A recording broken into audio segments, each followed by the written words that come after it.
মিছিল করেছে। এই মিছিল করার মধ্য দিয়ে ঈশ্বরদের ঐতিহ্যবাহী বাস স্ট্যান্ড থেকে আমি জানাতে চাই, ঈশ্বর যদি আমরা যারা রাজনীতি করে সমস্ত ভেদাভেদ ভুলে গিয়ে একসাথে আমরা আগামী দিনে আমরা ধানের শীষের পক্ষে কাজ করব, একসাথে আমরা রল করব, একসাথে আমরা কর্মসূচি পালন করব।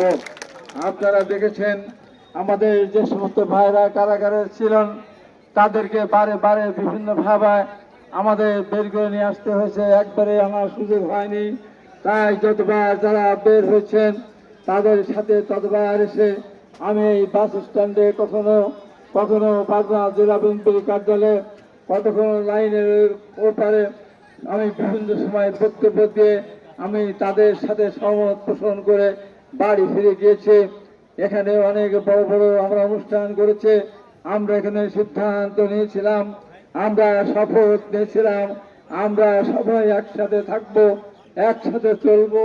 আমাদের ভিতরে যদি কোনো বোধামদের কোনো দ্বিমত হয় আমরা বসে আলোচনার মাধ্যমে আমরা সেগুলো সমাধান করব। কারণ দেশে এখন যে অবস্থা, এই পরিস্থিতিতে বিএনপির বিরুদ্ধে বিভিন্ন দল, বিশেষ করে বিএনপি যাদেরকে কোলে পিঠে করে এত বছর রেখেছিল, তারাও আজকে বিএনপির দিকে আঙ্গুল তুলে কথা বলে।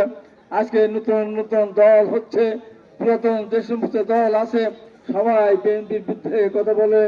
অথচ দীর্ঘ 17.5 বছরের আন্দোলনে বিএনপির শত শত কর্মী শহীদ হয়েছে, গুম হয়েছে, খুন হয়েছে, লক্ষ লক্ষ মানুষের নামে মামলা হয়েছে।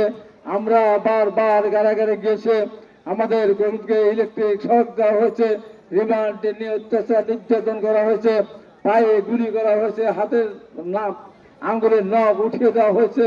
এত কষ্ট করার পরেও আজকে বিএনপি দিকে যারা আঙ্গুল তুলতে চায় তাদেরকে প্রতিহত করতে হলে আমি মনে করি ঈশ্বরের সমস্ত বিএনপি, শহীদ রাষ্ট্রপতি জিয়া রহমানের বিএনপি, দেশনেত্রী বেগম খালেদা জিয়ার বিএনপি, জনাব তারেক রহমানের বিএনপির ভিতরে কোনো ভেদাভেদ থাকতে পারে না।